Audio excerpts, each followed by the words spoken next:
Thank you, Cody. Thank you, thank you everyone for coming. It's certainly been a very exhausting 3 months, but I must say the team that we have with Jonas and Ruth and C.A. Jordan and Sarah Morrissey, Donnie Oliveira, and all of our DCAs and staff, it's been a pleasure and a privilege with the professionalism and the expertise that I've really been grateful to have as we've gone through some very challenging discussions. My proposed FY 25 and 26 budget is a balanced, forward-looking vision and a clear reaffirmation of our city's values and priorities. Again and again, Portlanders have demonstrated undaunted faith and optimism that our city should lead on public safety, compassion for our most vulnerable, equity for our marginalized, and environmental stewardship. Our final budget must reflect these values. I've released my first city budget proposed into a challenging environment defined by national uncertainty and a financial gap widened by expiring one-time funds, slipping regional economic competitiveness, slowing property tax revenue, and the staggering cost of the humanitarian crisis on our streets. And I've explored every avenue to blunt the impact of the coming budget reductions. I've sought out external funding, drawn forward unspent and one-time funds, and established financial partnerships with state and regional governments. While I've been successful in these fundraising efforts, many of the solutions included in my budget will not sustain us in future fiscal years beyond fiscal year 25 and 26, and additional efforts and decision-making will continue after July 1st. It's time for Portland to follow a back to the basics approach on fiscal responsibility and long-term sustainability. Prioritizing a safe, clean, welcoming, and economically vibrant city will place our community on financial, sustainable footing and position us to return to national leadership on the social issues that matter most.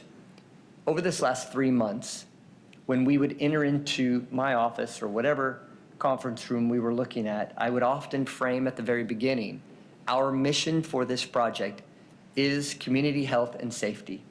So when we would get to a bottleneck in the road and wondering what direction we should go, we would always go back to that key mission on what can we do to restore public safety, livability, cleanliness, with the goals of welcoming an influx of investment and jobs and families back to our city. In regards to fiscal responsibility and sustainability, the City of Portland owes the public a high-performing, fiscally sound organization. My budget implements a long-term operational redesign to accelerate both effectiveness and fiscal sustainability. We will balance current resource limitations against requirements and best practices to maintain adequate financial reserves and protect the city against future financial risk. We will also work with city leaders to identify additional financial solutions for FY 26 and 27 in advance of next year's budget development, including further streamlining and reprioritizing core internal services. The challenges we have today are not going away. And my team and I have committed that once this budget is accepted by our city council and we implement on July 1st, we will begin the hard work for fiscal year 26-27 because some of the metrics and some of the challenges are not going away. So it really requires us to maintain our vigilance today, and I've always said many times, we must start strong to finish strong. We are not going to wait for December 1st or February 1st forecast to determine our work to be done. Historically, regarding operational excellence, historically Portland's government bureaus often competed in lieu of cooperation. Permitting often took too long and accomplished too little. We allowed our first responder arrival times to slip and to have crime spike. I believe our city will benefit from a hybrid model designed to better share resources across the enterprise, and structurally our staff will be empowered to wield far more organizational influence. Citywide, over the next fiscal year, we will work to redesign and streamline our communications, equity, community engagement, financial management, procurement, human resources, and information technology functions. We are setting a reduction target of 20% by the end of fiscal year 25-26, half of which would be realized in this next fiscal year. And we're going to plan on doing this by feathering in the adjustments over the course of the year, focusing on milestones per the quarter and inch stones per the week, making sure that we are on target, on task, and on budget. I hate layoffs, and I noted this at my State of the City, and I've always fought like hell, no matter what organization I've been at, because when you have layoffs, you have culture change, and it is so important to keep that culture intact and the trust that comes with it. We will minimize those layoffs as much as possible and examine reducing external contracts and other spending as we go along. Regarding public and community engagement, I'm grateful for the City Budget Office and the Office of Civic Life and the programs they put forward over this last 2 months and the listening sessions that we had for the public. This was a first ever and was in each one of the 4 districts. That community engagement wasn't just external, it was internal. From the first day I took office in November, I started meeting with our 12 counselors, lunches, dinners, breakfasts. When I took office on January 1st, I continued that, and every 2 weeks, I met either in groups or individually with each one of the counselors. This budget, as it's being unveiled, is not a surprise to any of them. They spent this weekend with us in our conference room going through the budget. Their DNA is already in this budget. They have a very difficult task. They get 4 weeks to do what we've done in 4 months. We wanted to make sure that we delivered a budget that had their values and their goals already in where possible. Regarding our city workforce, the City of Portland relies on the grit, passion, and know-how of our approximately 8,000 employees, and their resilience made a once-in-a-generation realignment and this city reorganization possible.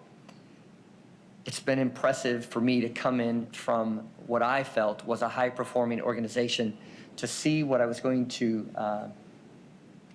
gain here or be greeted with, and I've been absolutely impressed with the team that we have from the top to the bottom. And once we finish this budget, I'm going to reposition my time from being in really one building to really spreading it throughout the city at our 20 some odd bureaus and learning from them specifically, because the best decisions made are never made in a corner office. They're always made on the street, in the bureau, in a truck, talking to staff from top to bottom. Regarding green leadership, I've made my points crystal clear to all of you, to the city, and to our counselors.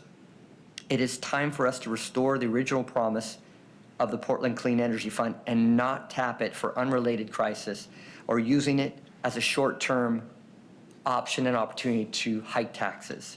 Our voters remember the promises made with this fund: a cleaner, greener, more equitable, lower carbon Portland. And if we want other peer cities to follow our lead, we must keep the integrity of that program sound. Regarding public safety, our first responders must arrive rested and ready when called, and I've asked to mitigate expensive overtime. I've worked with the chief both in police and fire, and with Mike Myers, our service area public safety leader. We have understanding from top to bottom that overtime is being used to backstop in areas in which we can't keep up. And we're going to address overtime, but we're going to address it from a systemic standpoint, and I have the commitment from the entire city to do so. That said, our first response times, human trafficking, crimes, and theft rates remain at unacceptable levels. I've increased our public safety service area by $19.5 million. For the most part, not one program is taking a cut, and many are increasing. There's a $19.5 million overall increase, and we're investing it in fire, in Portland street response, in community health and assess and treat teams, and law enforcement funding to turn the tide on the issues we face. In the terms of Portland street response, we've increased it by over $1 million and 14 new positions, expanding its hours and its overall reach throughout the course of the day in Portland. Regarding parks, and I would have to say that this was one of the bureaus that we had the most conversations on, both external with the community and internal amongst ourselves. My budget stands behind youth programming and our community centers. Every cent that goes into youth programming and community spaces activates volunteers. One of my key things is I wanted to know where volunteers were activated in the city, and I did my darndest to make sure that those were kept, because in some cases we had hundreds of volunteers that were providing service to the city that I wanted to maintain. And I'm proud to say that every community center, I'm proud to say every community center, every program, and every park is going to remain open. Regarding transportation, the Bureau of Transportation has a long-term revenue sustainability issue due to legacy tax structure. The budget seeks resources to address potential reductions through a mix of revenue sources. We are taking modest increases in parking fees in line with peer cities, reinstating leaf cleanup fees, rideshare fees will be increasing.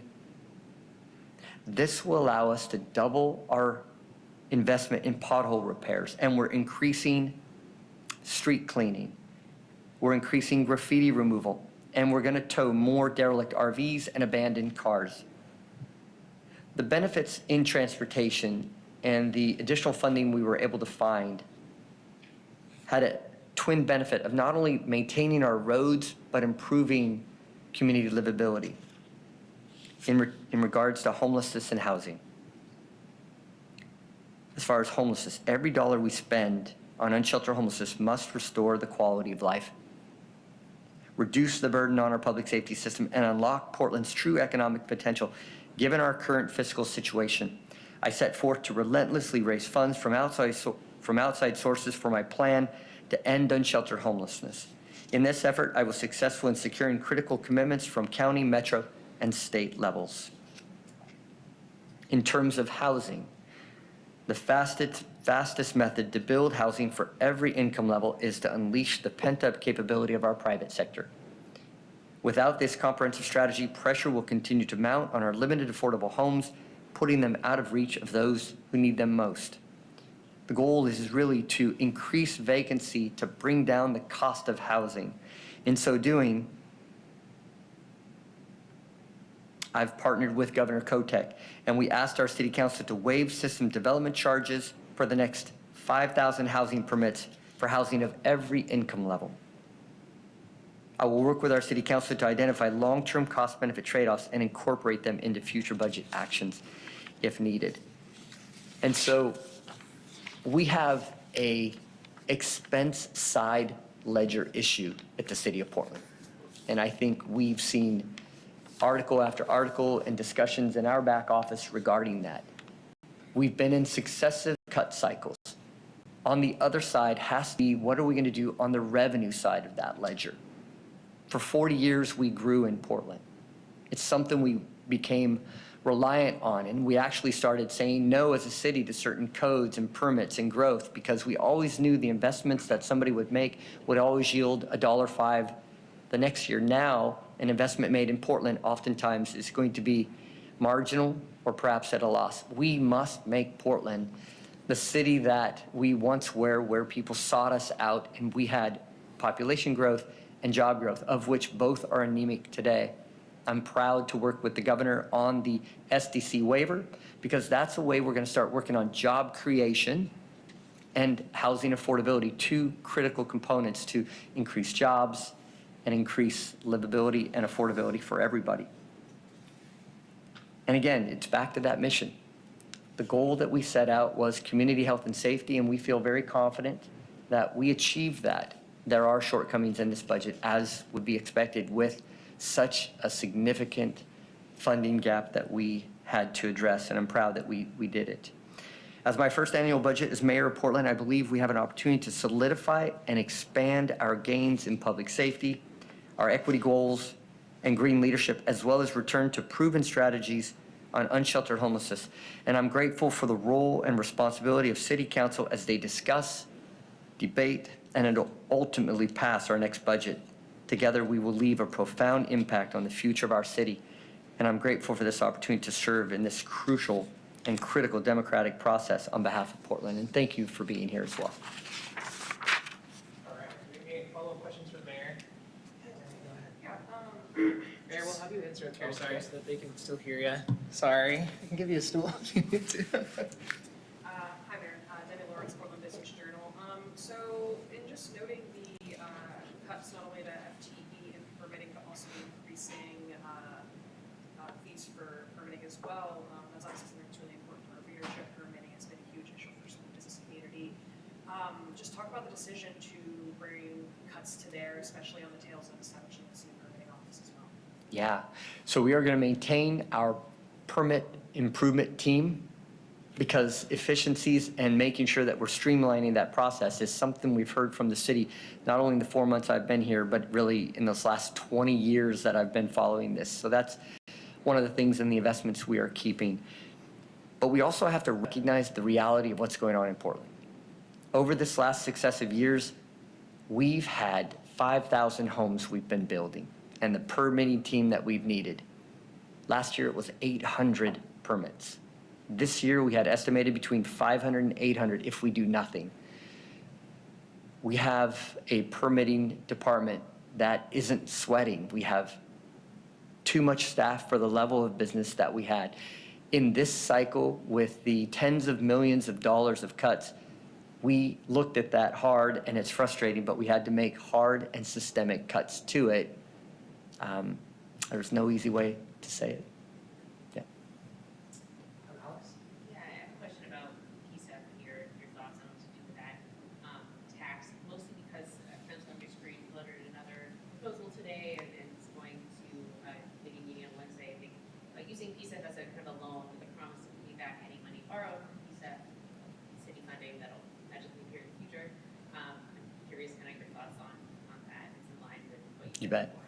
Well, first of all, I want to talk about Councillor Green in particular. I sure like him. He's a doctor of economics, and he and I sit in my office and we talk about monetary theory and some of the things I know and he knows. It is always like a Rubik's Cube of a conversation. He's wicked smart. I did talk to him about this when he floated it to me. I don't believe paying for services today using tomorrow's funds is a pragmatic approach at where we're at right now. I have 4 years in my administration to really turn the city around and restore the promise of Portland.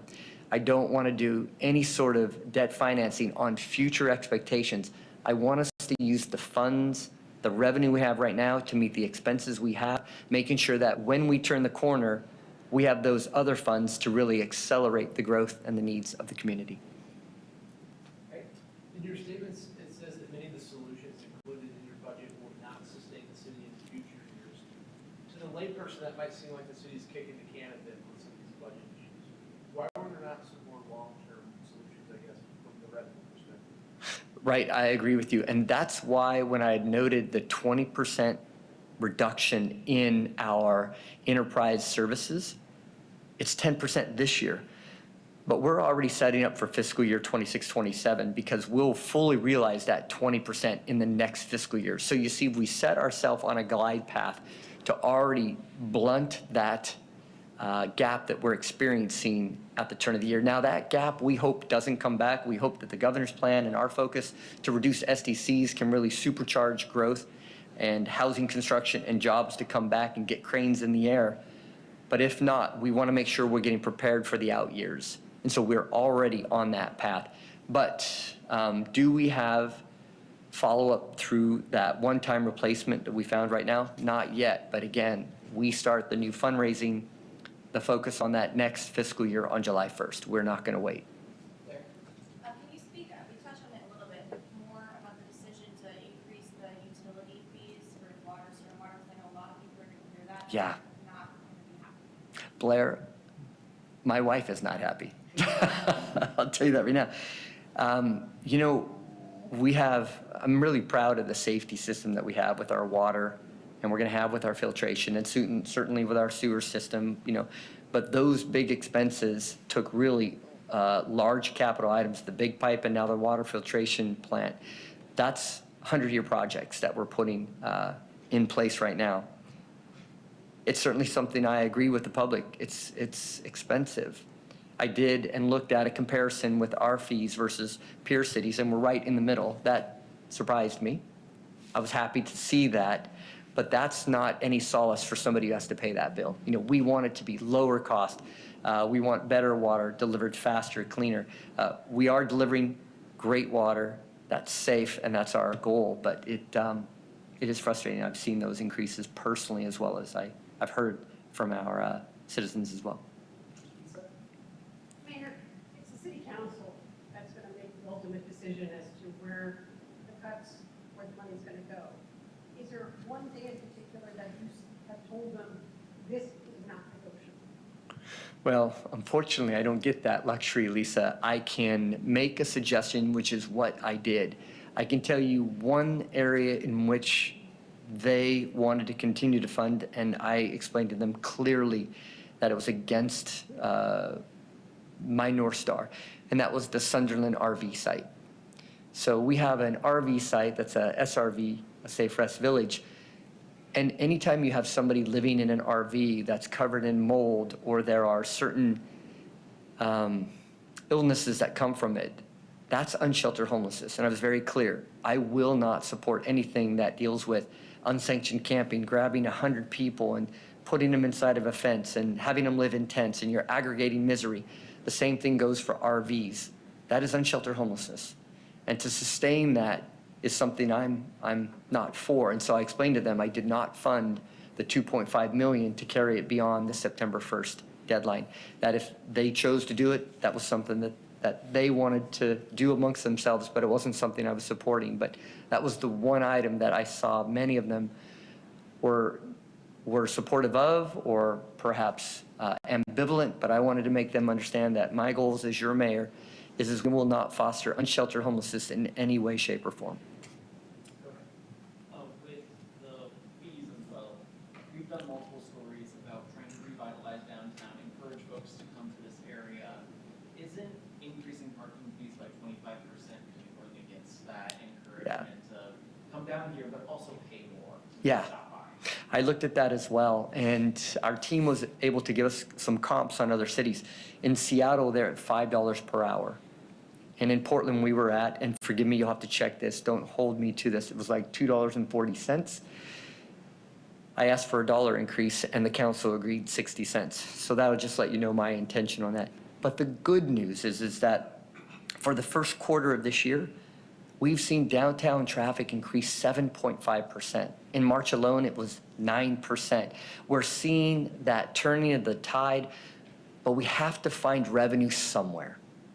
And I didn't want to go into this exercise in simply a cut mentality. So the first thing we did in January was we gathered our team and said, okay, what's the revenue side of the ledger? What do we have at our access? And we started looking at all those pass fees that were reduced or removed, parks fees that were reduced or removed, and we started looking, what can we do to increase them? I'm going to flip it on you now. In terms of parks, if a kiddo shows up and is low income and can't afford to swim that day, they can notify us that they can't, and with the low income exclusion still applies. So yes, we took the 10% increase in parks, but we still made it means-based. Low income can still use and utilize these for free if necessary. All right, let's go, we need two more, so let's get a player and then Ryan. I may have missed it, but are you gonna continue to fund the impact reduction program, specifically camp removals? Yes, yeah. And how much? I believe, and you'll have to check these, but based on what I know, it was between 16 and $17 million, but it's not an increase. Yeah. Shay, you did a question. You didn't ask. You mentioned the filtration plant. Do you have any concerns with the cost of that plant? And now Absolutely.